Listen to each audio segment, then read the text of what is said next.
Papa, maman, mbote na bino, sango malamu yango yo moni na mesa, ba visa kili wenze ba visa nde agence Smart Consulting, bosa na biso confiance na $500 ya pamba, ozo matavion, ozo kende Turquie, te meza te bino bozo mona, ba visa yango yo etandami, kutu mususu ezoya deja ba visa yango yo, awa tozande na lizi baya ba visa, boya ebeli bosa na biso confiance, na $500 ya pas na Smart Consulting aucun autre Turquie. Bon, bah nous on va doute, pas douter. Na agence Smart Consulting, ils ont assurance, ils ont rapidité. Zola nanga camarade, cousin, ils ont blague tes en notre côté, la réalité. Donc on a check doute le roi yo, et check paiement bon on l'a rangé, on s'est retrouvé dans 2 semaines, on dit bah papier check vraiment agence Smart Cosmétique. Thomas, talandenge ba visa esi ekwaye belé awa na agence de voyage Smart Consulting na $500 ya pamba. OK, ina yo mboka papaya. Peuple congolais, mbote na bino, to leka ki déjà mala liboso, o eza deuxième fois to leka lisusu, ba visa yango yo, ya to eza ya Canada, la fois passée to leka ki za ki pour la Turquie. Les lots yango eza ya Canada, $500 ya pamba. Ozo voyager, ozo ke le Canada, tourna yo pe ezali. Les Canadiens Smart Consulting, nous en avons pour Willery, $500 ya pamba au voyager. Ok na yo Canada, ok kotanga to ok tourisme. Tozo zela yo boya ebele na $500 ya pamba. Bokei na bino na Canada, merci. Biso, tokolemba te kolobati. Agence de voyage à l'Okuta bako pakatambangu Smart Consulting bazabana Smart Consulting.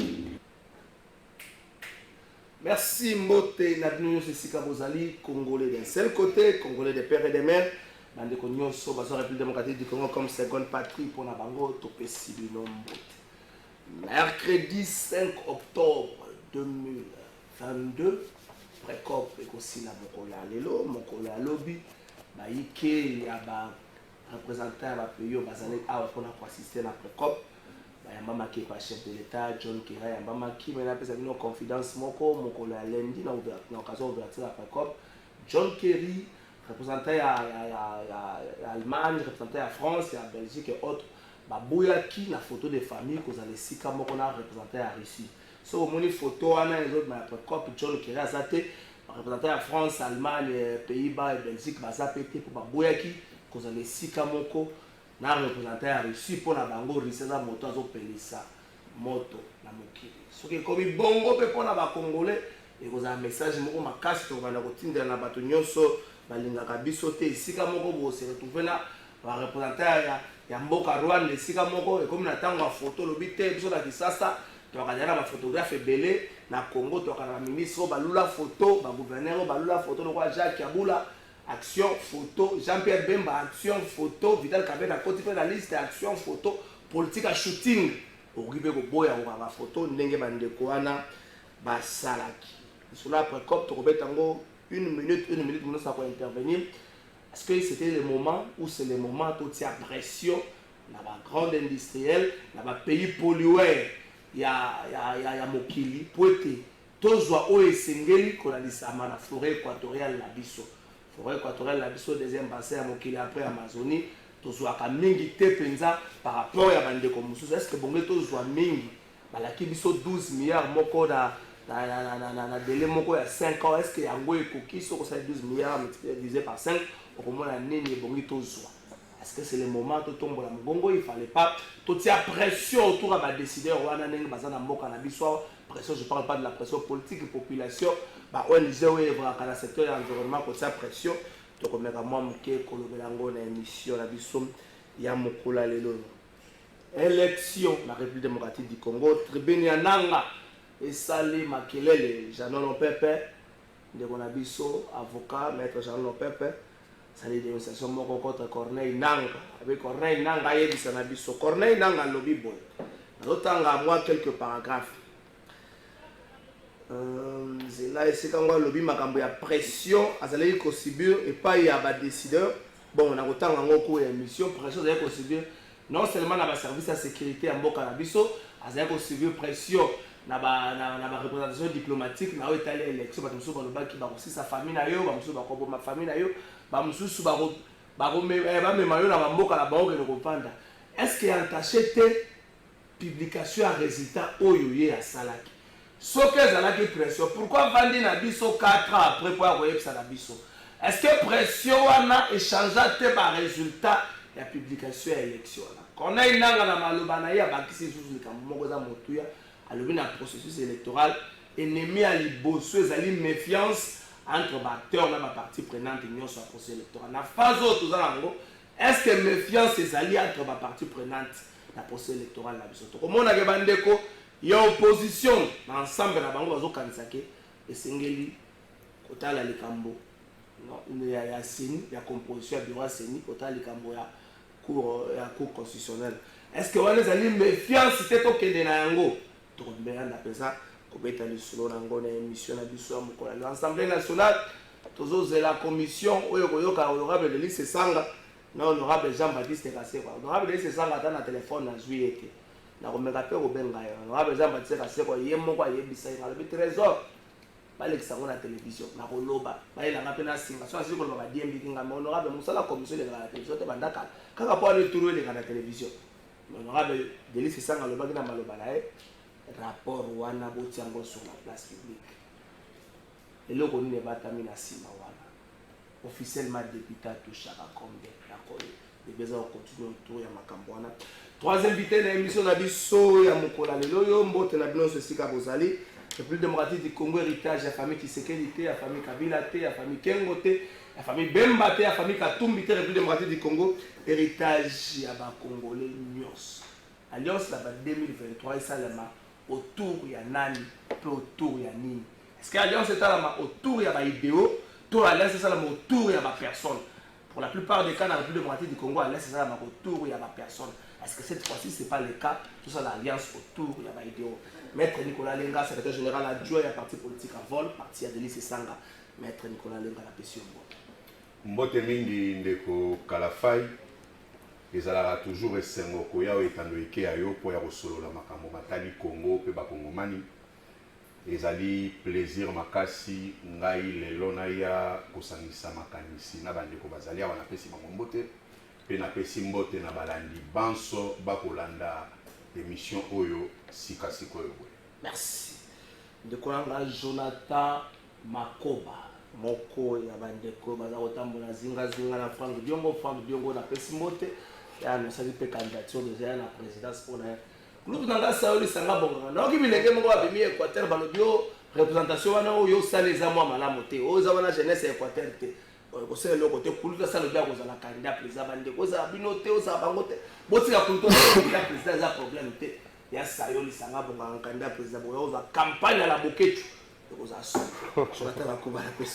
mbote ndeko trésor mbote na bana mboka nyonso bazali kolanda biso bisika ebele ekeseni oyo bazali kolanda biso na Bunagana na Kwamut na Équateur kuna na Mongala okomona ke bisika ebele na tangi eza bisika mwa bitumba ezali situation sécuritaire eza vraiment préoccupante toza deker na bango toza kobunda na Kinshasa mpona koarrive na kotia kimia na bisika wana nyonso na uti kotanga. Merci. Maître Bazin Pembenjale, dynamique, le changement c'est maintenant. Les méros à moi bitumba en 2023. Les méros à moi bitumba. Mais là, au moment où on a reçu à partir du mois de décembre, il y a un époque. Nous avons Combo, il y a des députés provinciaux. Comme il y a l'emba, vous avez tel député, nous avons la Moussala. Dans le village, Joana, Bandeko, Maramboana, oh, je vais la justice.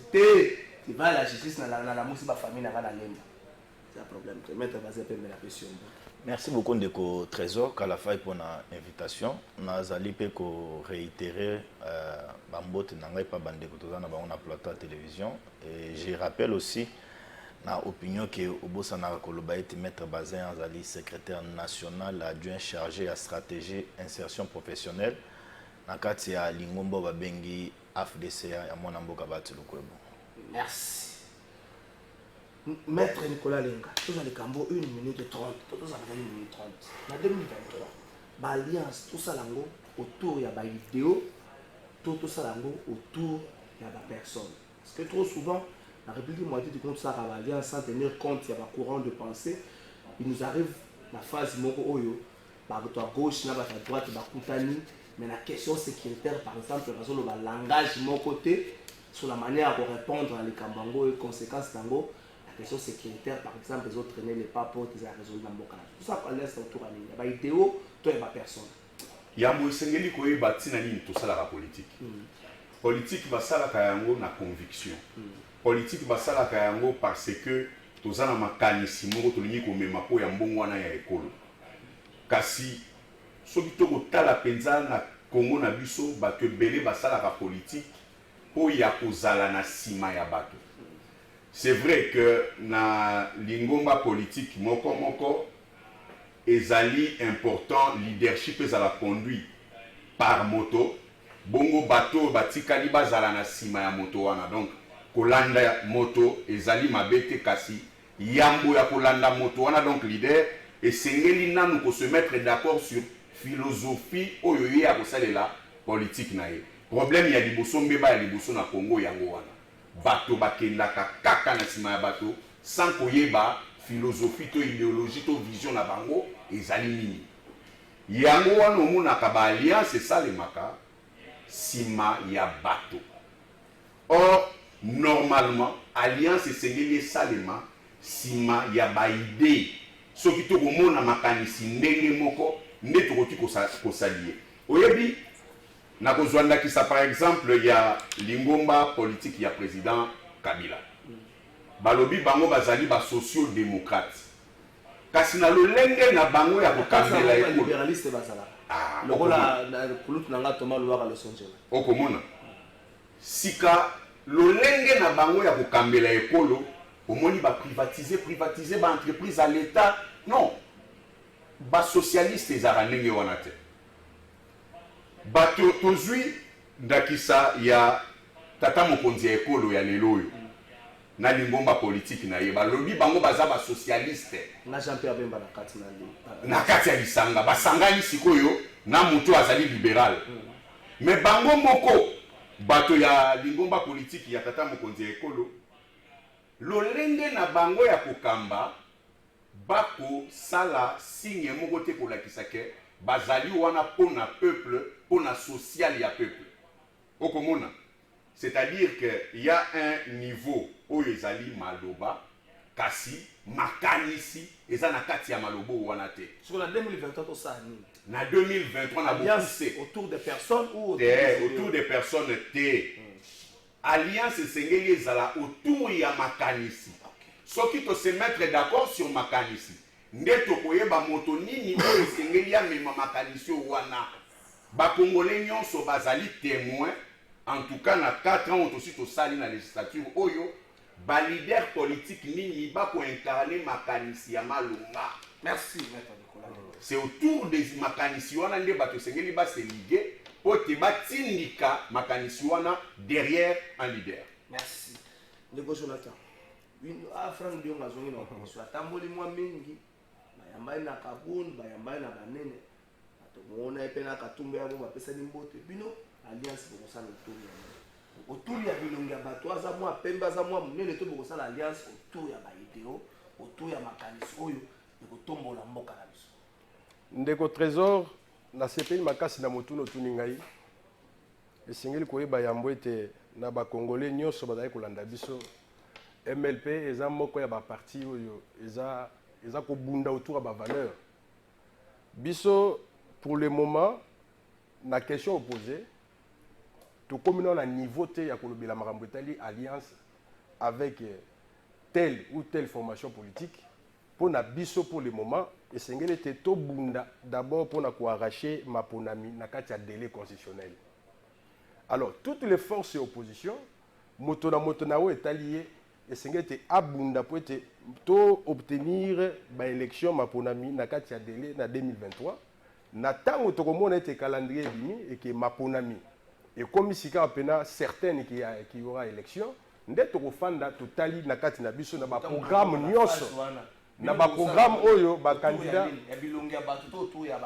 ekosalema autour ya baideo autour ya bilongi ya bato te kasi esengeli mpe oyeba ete makanisi to mpe bavaleur ezalaka toujours porté par des personnes makanisi efandaka na mopepe te ekenda na mopepe te tokotala nde tokotala soki ekosengaka alliance mais pour le moment MLP akokende maponami aza na candidat président na ye mais tokotala soki ekosenga keno tosola na bandeko ça sera autour des valeurs. Merci. Maître Bazé Pembe bino déjà la famille politique na bino FDCA pour le bague Félix Tshisekedi za candidat na bino pour la 2023. Est-ce que c'est parce que plutôt est-ce parce que Félix Tshisekedi ba idéo na ye makanisi na ye ya kotombola mboka nde simbi bino topo Modeste Bahati Lukwebo aza président ya Sénat soka sololi malamu loga rosa vice premier ministre to premier ministre. Bon, les questions très complexes et puis c'est une irréalité les lots dans la classe politique congolaise. Tant que vous avez coqué dans ma ponami en 2023, bah alliance s'est créée dans ma parti politique et dans ma regroupement politique. Mais na lingina rappelé na ba imboka et que paix à son âme fait Etienne Tshisekedi wa Mulumba. Tant que sali unanimité ya classe politique à l'époque, dans l'opposition, base à la Simanaye, c'était autour d'abord, il y a confiance, il y a moto. Le peuple, le sondage, il y a belé que non, il faut incarner presque majorité et belé, il y a Congolais, il faut retrouver pas naïe valeur. À part le Kouana, il faut retrouver projet de société naïe, et là qui y a moutouya pour relever défis. Au République démocratique du Congo et c'est là qu'il parce qu'on a constaté que la gestion opaque ya Kabila et bandaye ko sungamboka et kende libosoté. Et la troisième des choses, ezalaki ancrage naye et installation ya parti politique nayo ezalaki na ba coin et recoin ya République démocratique du Congo. Et biloko wana nde salaki te non pas pesa y confiance. Et parmi biloko yo tango ye akufi yangonde et s'est transplanté et qui est et pas moi Namboka Félix Antoine Tshilombo Tshisekedi na ba caractéristiques surtout na outil ko pesa awa de kunanga trésor. Mais il y a un fait. Biso na kati ya lingomba politique regroupement politique AFDC. Tango to porter choix na biso et pas ya Félix etalité parce que Bahati na Sénat a sécurisé kit na Sénat, nous avons trouvé en Tshisekedi élément liboso confiance. Oyo azali nango vis-à-vis ya peuple vie gestion naye depuis que ana bokonzi. La deuxième des choses est ali projet ya FDC. Oyo ezalaka ya bien-être ya peuple congolais ezali ko balana na projet oyo président Félix azali na yango. Ezali nde sur base ya ba élément wana de salé que no lelo biso to soutenir yé en 2023. Mais il y a un fait réel dans la classe politique congolaise. Et belé y a ba candidat ba comment ko intimider peuple. Je vais prendre un cas, bandeko ba excuser ngai, on fait politique, on fait la politique. Na bandeko ya MLP ya Frank Diongo awa, naza na ndeko awa za ya Sesanga. On comprendre que nous on a Frank Diongo que à cause la en difficulté, il y a à réunir d'abord une masse. Il y a peuple Nasiri sa réflexion ngai. Les trésor parti politique et Alika Kinshasa. Le Congo a 26 provinces, le Congo a 145 territoires. Le Congo a plusieurs villages. Et donc, si on a un parti politique na Kinshasa, tu ne peux pas te taper la main et dire que non, ngai. Parce que vous répondre à critères. Tu vois, la cause de bande de quoi en vol, c'est Bazali dans la même optique. Mais qu'est-ce que l'homme politique congolais fait? Il passe par ce que moi j'appelle intimidation. Vous voyez? Il faut intimider l'adversaire. Pour que nos adversaires aient chance, il y a comment approcher les moments opportuns. Que l'autre s'est porté candidat président, moi je me suis porté candidat président, et c'est qu'il n'a approché pour que tout cela et qu'il y ait à concéder les gars. Et tant que vous avez une concession à Bongo, les faibles, ayaka kaka na ba élément moko il y a comment élément il y a assurance. tu me rassures que je retire, que tant que le président de la République n'a pas appui n'angai, n'a pas le premier ministre, n'a pas la vice-premier ministre, n'a aucun des Sénat, n'a aucune Assemblée nationale. C'est ça la conception de. Non, on a une alliance, mais nous la qui s'ayonde comportement il y a l'homme politique congolais. Parce que au Royaume Bisangate que non, nazo ka bandeko ya MLP na bandeko en vol, qu'aujourd'hui ils ont une représentativité sur l'étendue de la République non plus. Merci, merci Maître Bazin. Bandeko ba ko temps pour répondre dans tout ça suko tout sera qu'à 2 minutes mon to kota makamba ele. Tout ça dans 2 minutes tout ça na pesi 2 minutes pour aller pour revenir na makamba Maître Bazin. Maître Nicolas Lenga. Likambo ya environnement. Likambo ya protection ya nature. Likambo ya poumon na biso oyo to sunga ka ba industriel a minene. O ba yebisa ka biso to kata ya ngote. Pré-COP 27 na COP 27 au Salon en Égypte. Montre que ça a occasion pour na ba Congolais o ba yebisa ka bango ko kata nzetete batela yango po sunga mutawo sala mituka na Chine na États-Unis. Bazo occasion ko tombola ngo po yebisa ko to kata nzetete. To se préparer à moi makambo belé mais bino pe bo kanisa na biso mosoleya etikala kozala ba miette o ba ninga msusu bazozwa monte ezali occasion malamu pour ça 2 minutes ko venir makameta lo ba na koloba rapidement makambo environnement parce que tout ça la politique est autrucheté gouvernement na biso eza la politique mon côté na makambo matali environnement hein ba ko kenda ko sala folklore na bango et baza na politique mon côté na secteur ya environnement pour preuve.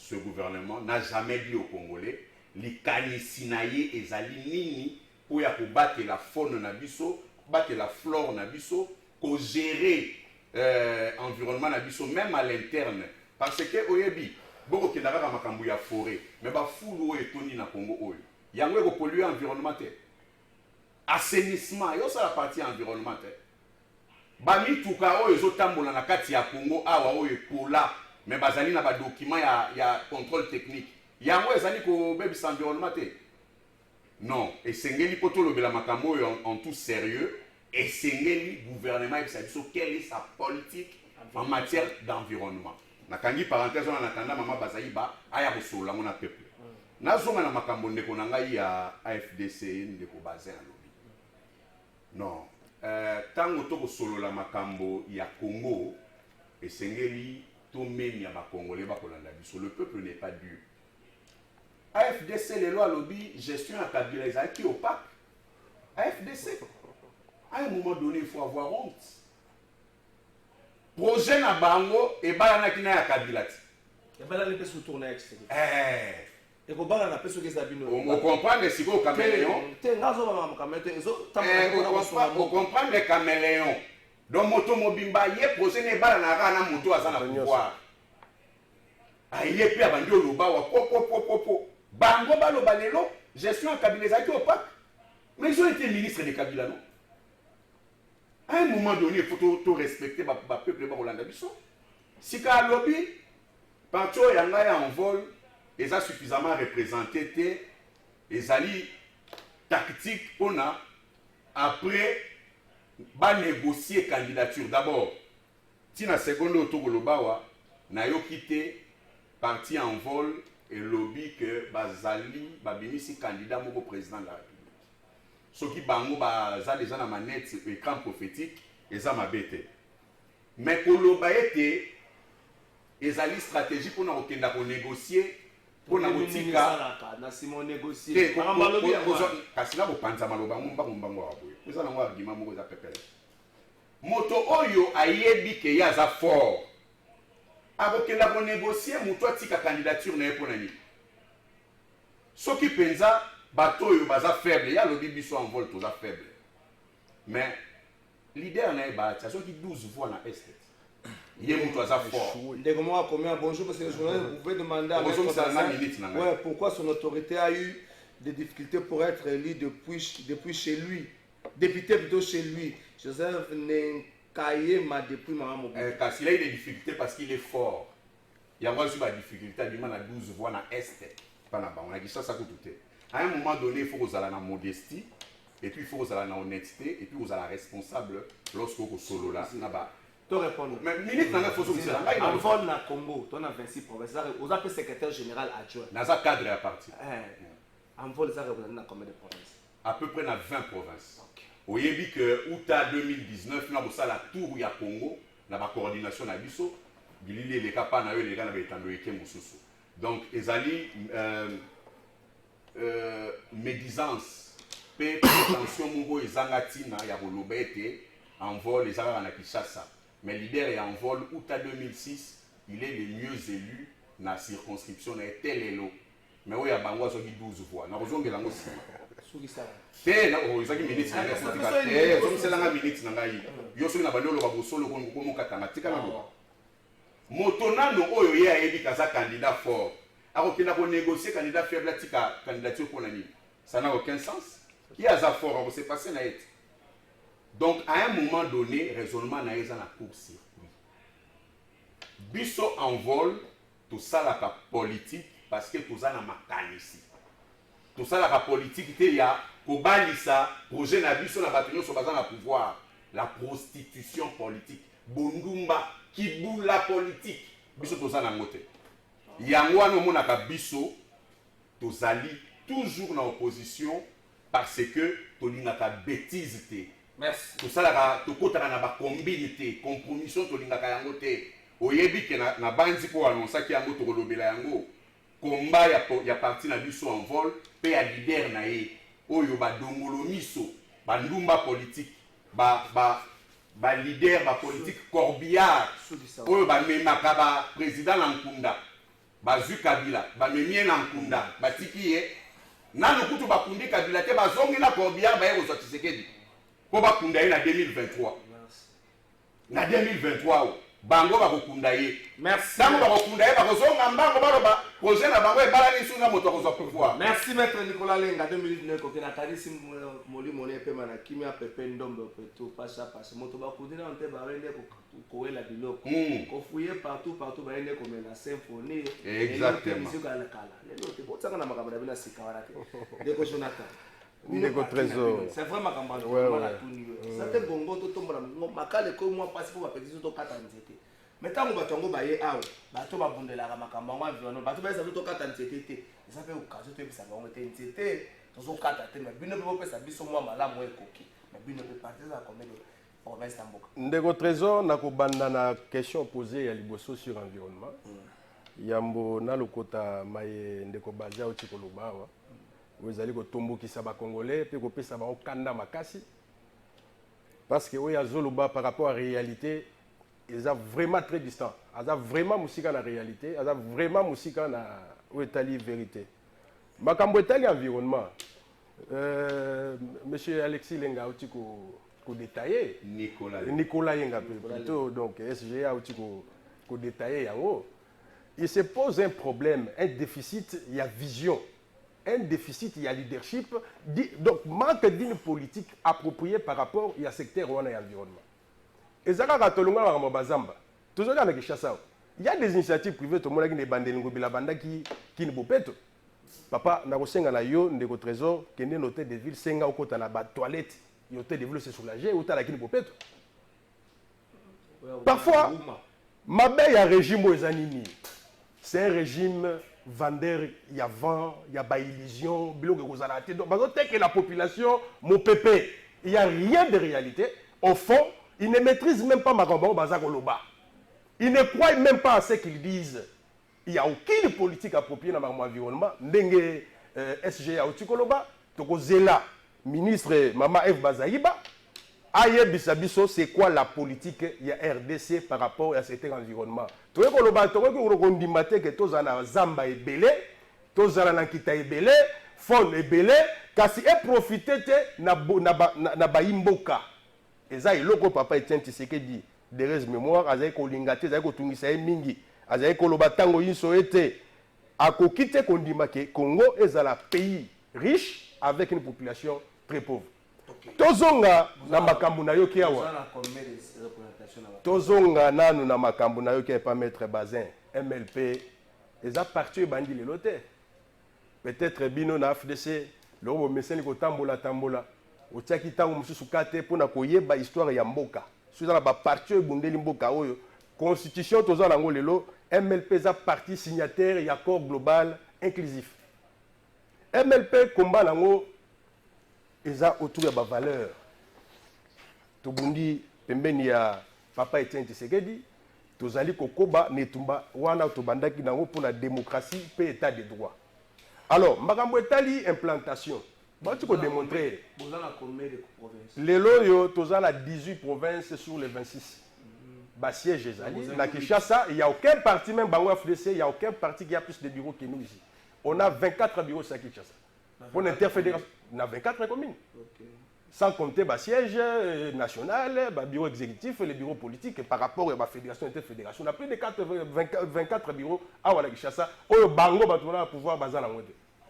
Et là, on a Moussoussou. Zela na suki sa ndeko tika okata ngai na ndeko baza lobi mingi ndeko bazin il faut yeba ke mwana mboka Frank Diongo depuis ba élection comme na Congo c'est un leader oyo atikala ko échouer na élection ata moko te na ancrage awa na Kinshasa na misika na ye na fief na ye il a été toujours na Lukunga premier. Contrairement à mon mboka Bahati, où dernièrement a eu l'échec, l'élection leader a parti à échouer dans mboka na bango, c'est différent. Donc aux Olympiens, na moi comme qui ça, na toujours la plateau de télévision, tout sur la Itali mboka, tout tika attaque personnelle. Merci. Na 2011, peut Thomas Loa, secrétaire général de la ML, ça soit raté na Lukunga. Et comme nous disons comme la Bahati. Parce que vous à la faute. S'il vous plaît, na 2011, Thomas Loa, le social Mukuba na Musalimia.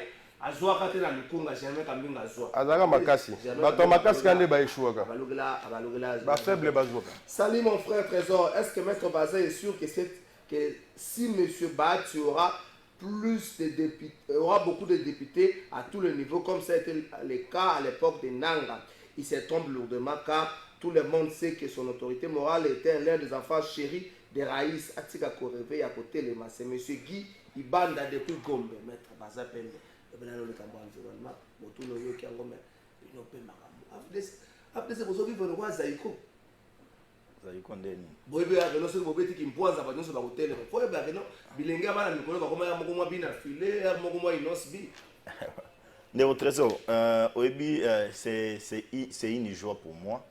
Il y a tout partagé plateau na bande komi balé, je sens moi ba performance na niveau ya réflexion na bango mais fort malheureusement bazali na ba leader ya ba parti politique moko ba bazali à permettre une expression très faible. Très faible. Je commence par mon frère de Frank Diongo. Tu sais Frank Diongo a joué politique comme neti biso le loto vivre to se comporter na Kinshasa. Okutane mo na masa na nzela mekina dinu ko intimider ya webinga na so seka be na obeta obolit so seka bo na papa ombele. Donc au Bangui. C'est comme ça Frank Diongo se comporte sur la scène politique congolaise. Et cette ingratitude, où Frank Diongo azali ko afficher les lots, à Kofuta un jour. Retiens ce que je suis en train de vous dire. Je parlais une fois, on permettre avec un déco Jean-Marie Kassamba, dans le bureau Naya Ibisinga, Maître Bazin. Dans la vie, même moto, Oyo, à Sombele Tonga. Il faut être reconnaissant vis-à-vis des moutouanes. Mais Frank Diongo aujourd'hui, c'est l'ingrat des ingrats. Oh. Frank Diongo a fait ça bisou na mabele. On a fait ça na munokwa mwasi ou bien un déco a fait ça bisou na mabele. Un symbole. Ya koloba ki no Tshisekedi a misinga na boumbu. Alongolinga na boloko. Mais aujourd'hui, c'est l'ingrat des ingrats. On a dit qu'on remercier le pouvoir en place Félix Tshisekedi. Et il s'accroche. Aliko Batama, na combo il a fait Etienne Tshisekedi wa Mulumba. Un nom le lot oyo, ba leader politique Moussouba Misala. Donc les gens doivent le retenir cela. Maître Nicolas Lenga. Mais on connaît, nous connaissons les parcours. Yandeko Sesanga. Moi je l'ai toujours dit. Aujourd'hui c'est une joie, je le vois lui. Aliko se battre, il n'a pas fait la rébellion. Ana Makila va Congolais na maboko ninga zabo été. Mais il est derrière un leader. Où les moments portés un Congolais sur la conscience, à mes frères, messieurs, tu dois d'abord répondre de tes faits. avant il y a un pouvoir, tu as été dans la rébellion, donc ça signifie que on a makile ba congolais na maboko na yo. Et dans d'autres cieux, Moutouabongo, on ne peut pas les faire confiance dans la scène politique congolaise. Et yaka ipa na biso awa. Jean-Pierre Bembosa a confiance. Yo wana olingo sala raccordement. Wana olingo sala raccordement. Moutouabemba za na plateau ate. Moutouabemba za na plateau ate. Moutouabemba za na plateau ate. Na ya na élément mosu oyo avec beaucoup d'élégance. J'aurais souhaité que senga na bande konangai bazo atama le lumbangu possible ba consulter ba Google na bango.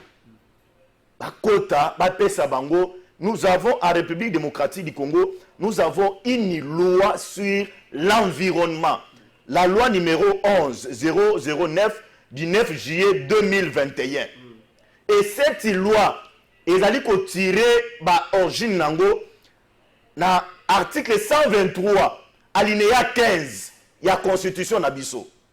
Et à part ces faits-là, nous avons eu dans ces pays, si ma mémoire ne me trompe pas, les 19 janvier 1995, nous avons une loi dans ces pays, la loi sur la protection de l'environnement. Mais mibeko nyonso wana et ala qui vulgarisé. Nous avons la forêt, tous aïe na maï. Mais banzete na biso yoko outi Équateur, et outi de kese panangaï, et outi ma place moso bazali kokata, na manière moko sans pour respecter mon beko. Mais aujourd'hui, on peut se dire que le Congo est en train de hausser le ton. Et on voit certains partenaires, Koyoka au Congo azali koloba, sur la pollution, sur l'environnement. C'est pourquoi le gouvernement est allé loin. Yakoloba, le Congo aujourd'hui, c'est un pays solution. Pona o etaleli environnement. Pourquoi nous avons vendu l'image Yamboka autrement libana boka? C'est dans ces pays où yomoni mutu akozwa zamba mobimba ya Équateur. Nambandaka azui contrat asali akokata bando kata banzete azozwa ngo ebimi ekepoto. Non contrôlé, non surveillé. Mais c'est maintenant là que la République est allée coliter. Pollution. Après Amazonie, si je ne me trompe pas. Oui. Après Brésil, parce que les Zamba Nabango et tout Mama Kinyo surtout, ils ont considéré les lobbies comme si pour moi sur le plan environnemental. Et mon frère, qui a haussé le ton?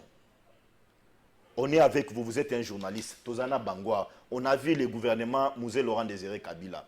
On a vu, après Mouzé, il y a Joseph Kabila. Kabila est parti. Nous avons eu le ministre de l'Environnement, Nakati Mboko, qui y a fait na Oyolelo Bazaïba Azali Kosala sur le plan environnemental. 68 ministres, il y a un pays, un monde entier. 80, plus de 80 représentations Bazalia. Merci beaucoup, Ndekonanga Trésor. Ici, au Congo, Bayolo Banini Makamboya environnement. C'est-à-dire, ils ont compris qu'on peut tout faire, mais on ne peut pas exclure Congo Oyo. Azaï le lona Zamba ebele, Azaï na bama ebele. Donc, pour nous, c'est une joie, mais nous le disons. On n'est pas encore arrivé, mais il faut aller petit à petit. Mais Bako Lobe que non, le gouvernement n'a pas une loi. Non, la loi est là. D'abord, c'est la loi. On a parlé de la politique. Merci, Zéla. Pas de la loi. Zéla, merci, s'il vous plaît. Tolobeli politique. Maître Nicolas Lengo, c'est ça. Comme ça, vous savez, vous savez, vous savez, vous savez, ndenge na kokotela na salle wana ya commission baki bayebi te naza contact na badwana ndenge na kokotela na salle ya commission wana na kobimisela bino ba audio jour wana kozasoma boyoka makambo Corneille Nanga lobi Corneille Nanga na makambo ya l'élection 2018. Nous nous rappelons que 4 mois après l'investiture du nouveau chef de l'État, un opérateur économique nous tenant à la main nous a dit: mon cher ami, je ne sais comment te remercier et te féliciter. À continuer. L'événement atterrissage en douceur du procès électoral en valait la chandelle puisque l'opérateur économique en question, pour prévenir les pires qui pointaient à l'horizon, avait fait venir au pays à des fins humanitaires dès début décembre 2018 un stock d'équipements médicaux dont 3 appareils d'extraction de balles en même temps qu'il avait recruté pour 3 mois une équipe forte de 150 agents médicaux spécialisés, dont 15 médecins et 135 infirmiers, par anticipation pour parer à toute éventualité. Nous ne parlons pas de la pression sur la famille, menacée et pétrifiée devant la perspective annoncée sur notre personne vouée. Sinon, une mort violente, tout au moins à l'exil ou la prison.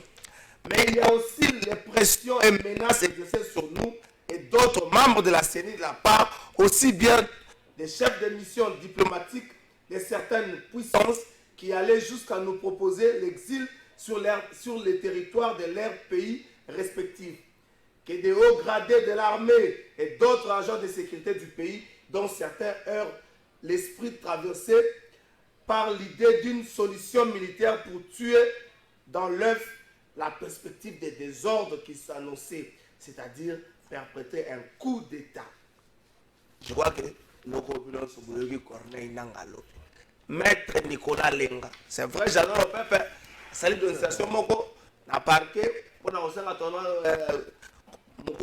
avec Corneille Nanga, Aéroloba Makambo. Est-ce que cette révélation est entachée de crédibilité à processus électoral il y a 2008? Est-ce que la révélation, la pression Corneille Nanga de la part, il y a un service à l'intérieur de la part, il y a une mission diplomatique, ou même famille comme il y a un problème pour proposer par même exil et attacher peut-être résultat et application et élection 2018. Motuni ezali kitoko kasi na omituna yo pesanga yi permission soki na rebondir na makambo ndeko bazin lo rebondir na suka to lo banana makambo rebondir na 45 secondes après sur 3 minutes l'autre la peut-être pas 3 minutes allez tokei top chrono makambo yo ndeko nanga lobi. C'est vrai, après si la révélation dans les détails, mais ce qui Congolais na Congolais azali honnête envers lui-même. Il dit que Makambo il a sculpté. Théâtre il est allé en 2018. Nous sommes sur vite. Est-ce que Zali Kambo ya batama? Yende siko ya pesi ba détail, ya Makambo il là qui kasi théâtre autour il y a élection, na autour il y a ba résultat. Ils sont pas sur vite. Ngai nalingi kolobela yango te po tosi na tokomi na biso na suka mandat na 2023 on aura un nouveau président tokotia ndeko Félix Tshisekedi pembeni a continuer kotonga ba beton na ye pembeni bongo Congo évoluer na nous bien na faune na flore na mai po beton ba tiaka ngo partout te na tangi likambo wana mbango po eza scoop te bato baso bayebi théâtre de na 2018 mais ndeko bazin namoni Baloba boye. L'erreur est humaine, mais la persévérance dans celle-ci est diabolique. Na comment na lokola a commis ko persévérer na erreur. Donc azo comme pembeni ndoki. Na éviter. Alors bi awa makambu ya ingratitude pour na président Franck Diongo. Alors bien, il y a un grand politique, une gratitude politique. D'abord, à l'évidence, il y a pour baiser le sol.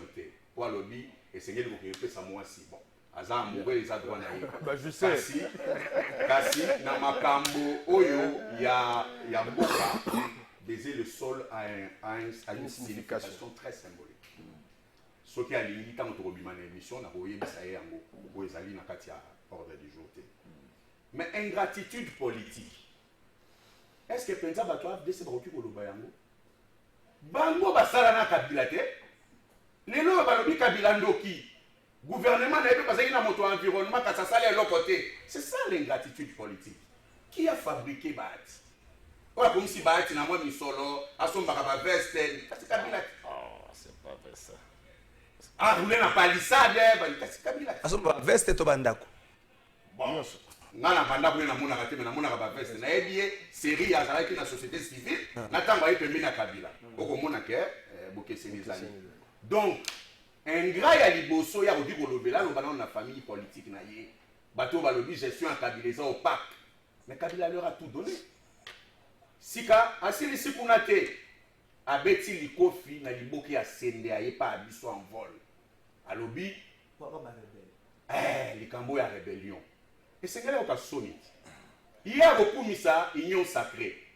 Avant la porte de l'union sacrée, la bimisela ba rebelle ou basakuna.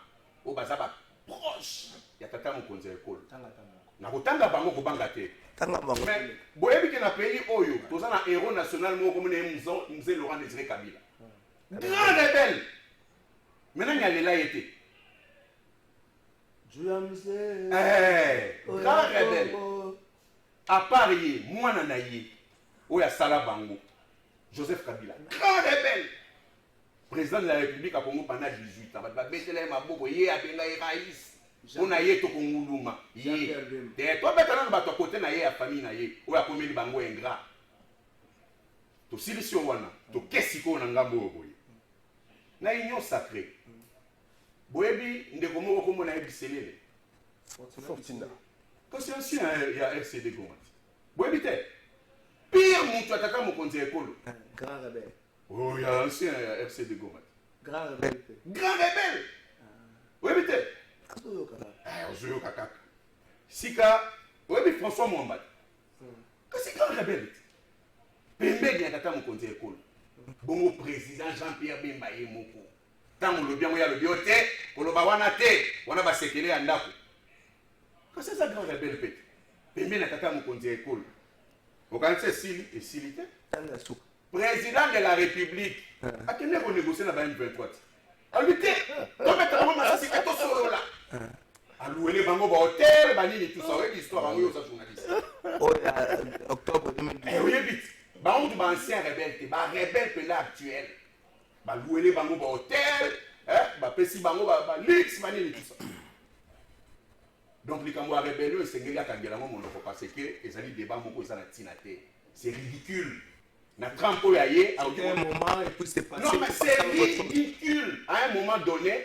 akoki kobeta yango te c'est faire diversion te ekosungisa te makambo koloba ezali eza minute na nga tikanga nalobela yango ye aza avocat comment koconfondre loi na politique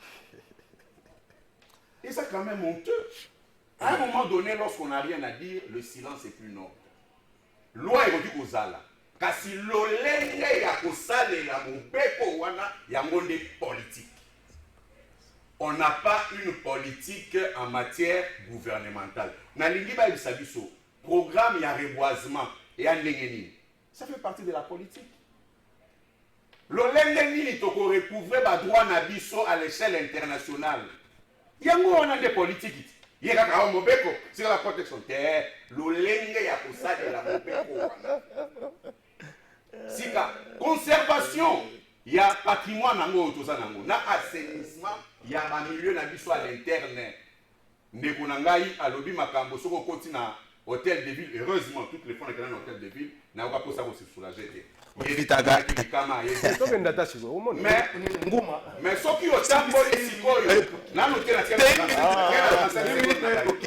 mona sikoyo ba fulu oyo ndeko Santinia kobombela biso à travers la capitale pour ne citer que Kinshasa kenda pembeni ya hôpital ya Kitambo fulu moko géant pembeni ya bandako ya bato pembeni ya hôpital akolukela biso kufa to bomoi. Merci maître Nicolas Linga. Nous avons 5 minutes. Na makambo oyo Corneille Nangaa to bangela organisation élection 2023 to ndenge parce qu'on se rend compte que à chaque fois qu'après chaque élection bato bakambaki machine électrique à seni bazarasuna ba révélation mako yebisa biso pression ba yesa na biso atangaka résultat na kati ya chef de combat au boina boy ezopesa te crédibilité na bato oyo bazobibaka na sima ya mpona miwana epa ya pepe. Merci beaucoup ndeko trésor pour na motuna makambo nanga lobi il faut kozwa lokola moto akotubela akoyambola akosala yambola motema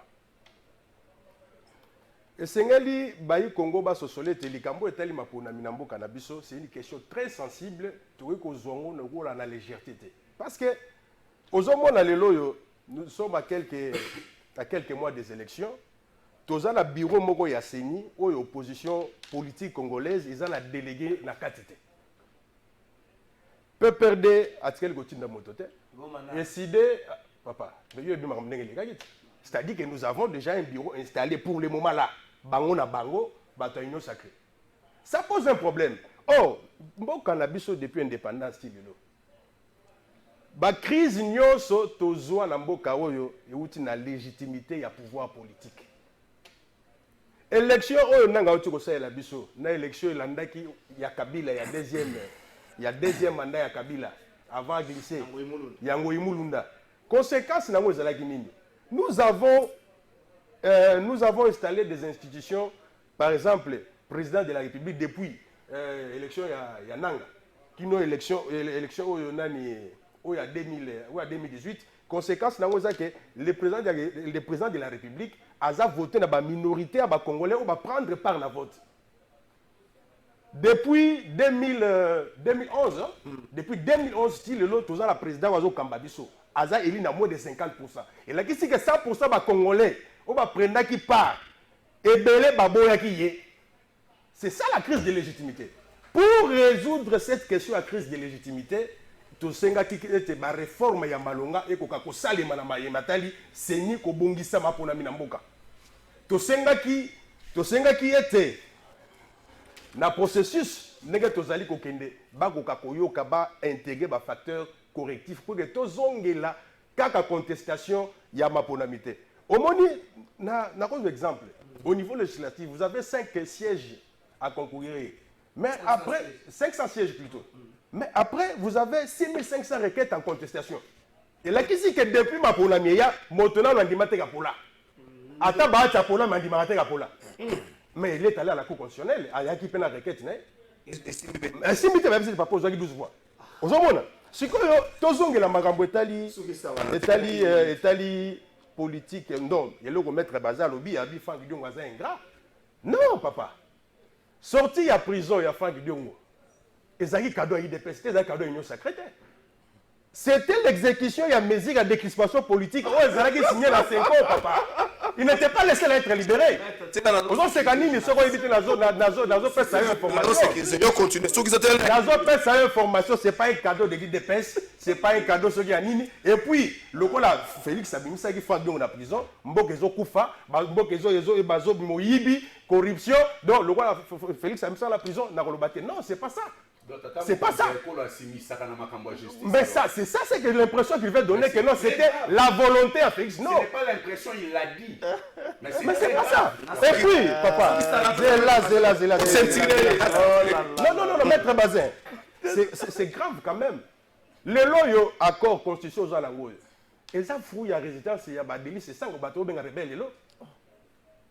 L'autre, on est Manduko bango bamindima ko simba pona ko libérer mboka na dictature ezalaki mais même sur la carte accord auto signer les autres mboka est engagé dans la démocratie. L'impression que vous nous donnez, vous voulez nous faire retourner que tozonga la pratique à la biso to ba démocrate to bundisa bino na maloba na papier na maître Bazin bato c'est sérieux to tous les jours mingi pona yo mais bande ko boli ministre ta mingi ça so défaut maître Bazin makambo kona ngangalo izo sepelisa bino bato union sacrée. Je suis venu moi Sony. Oui, moi na moko za soki za na ka jeune film kwa kitoko. Jeune film kwa ya boli misanga. Jeune film kwa ya mwande ngwana. Azwa siko zemi ya bota. Atanga pe kuma moi ya tatate. Banzo mona ngabo to boko na ka mona journée moka ka bisi ko ngone za bo tate zaka pa Freddy. Siko zo vieux Freddy na faire de zaka yo vous ko kera makambo. C'est la moi Sony na balabala. Est-ce que makambo coordonner nanga. Vous ndenge moto na jeune film wana. Oui, d'abord, on a je constate une injustice de la part de Trésor. Bango bango mi balé, azo accordé bango minute mais dans mon temps, à cause azana 5 minutes, azana 6 minutes, mais ngana lobby 2 minutes. Population ayoke ongana kolobe koti na matoi na bango. Na ya na eloko bango ba utso loba. Na pesi j'ai donné la loi sur l'environnement awa. Après la loi sur l'environnement, j'ai donné la loi sur la protection et l'environnement. Bango ba lobby non politique. Biso to lo ba politique. Mais la politique s'exerce où? C'est dans la société. Là on exerce la politique. Mais pour exercer la politique, il faut avoir une loi. Les lois bazo lo makambo ya maponami. Mais pour aller aux élections, la première des choses, la première des conditions, c'était avoir une loi. Où ezali boussole. Na nyon surtout bozali kosala. C'est pourquoi moi j'ai dit, on avait la loi. La cité Mobekwa Oezo tiré, la constitution Nabiso. Mais cette loi n'était pas vulgarisée. Forêt Nabiso, environnement Nabiso, ils allaient vulgariser. C'est pourquoi Biso les lots, la 4 unions sacrées, tous les pays sans valeur. Et bah Mikili Moussou Abapaya, bazali ko respecter yango. Et pour na bango, baza d'accord mais mon côté a raconté ngai na ba moyen na ngai. Na ya ne loko Moussou ndeko trésor. Odinga na koloba, cette opposition faible. Cette opposition faible. Oh lelo batikeli biso boulevard. Mounene.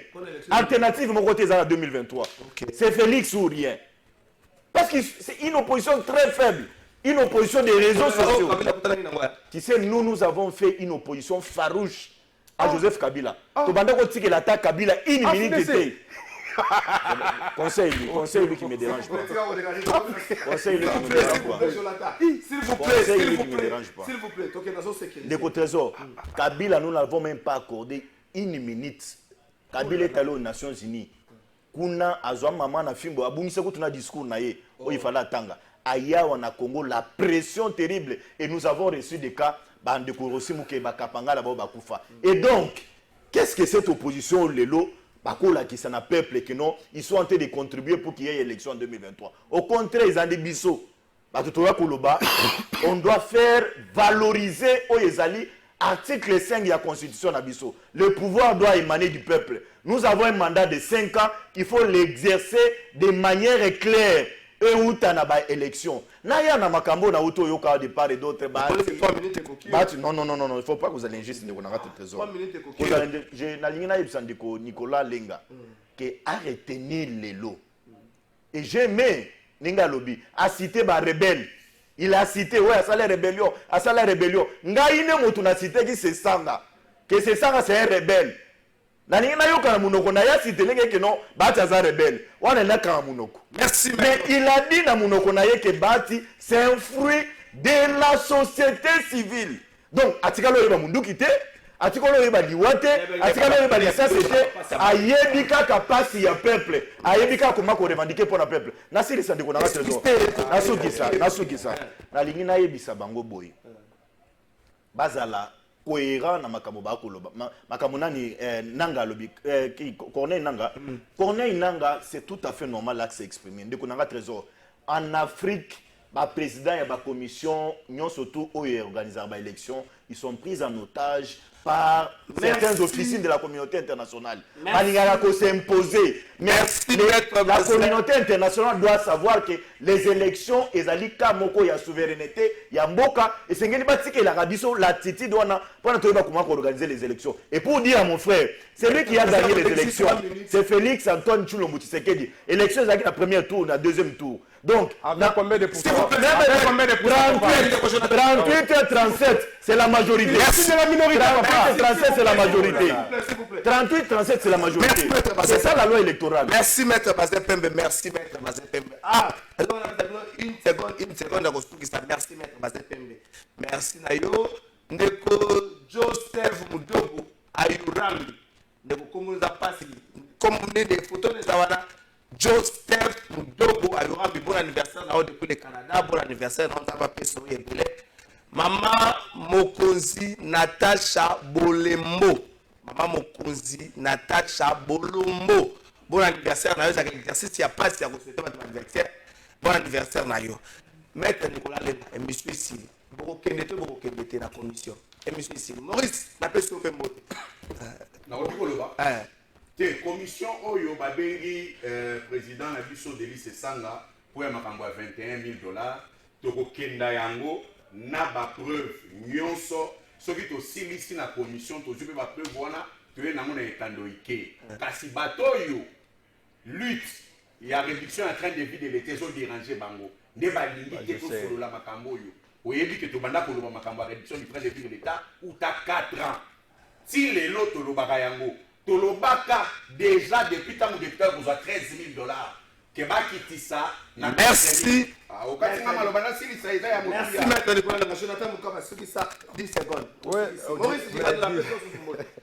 En tout cas merci beaucoup l'émission et puis tozali kosenga na baimboka nyonso comprendre que régime ya jouissance oyo esengeli lokola topesaki yango déjà carton rouge na stade municipal ya Masina Tshisekedi na bato na ye régime nyonso sacré bango tout na de 20 na 2023 bakozala te parce que bilan la bango eza largement négatif. Merci maître Bazé balinga passer 30 secondes sukisi. Ndeko trésor congolais a retenir eloko moko ezali nde kamwa ndakala moke une goutte d'eau dans l'océan ya diongo te nde biso tokobanga 2023 ou rien.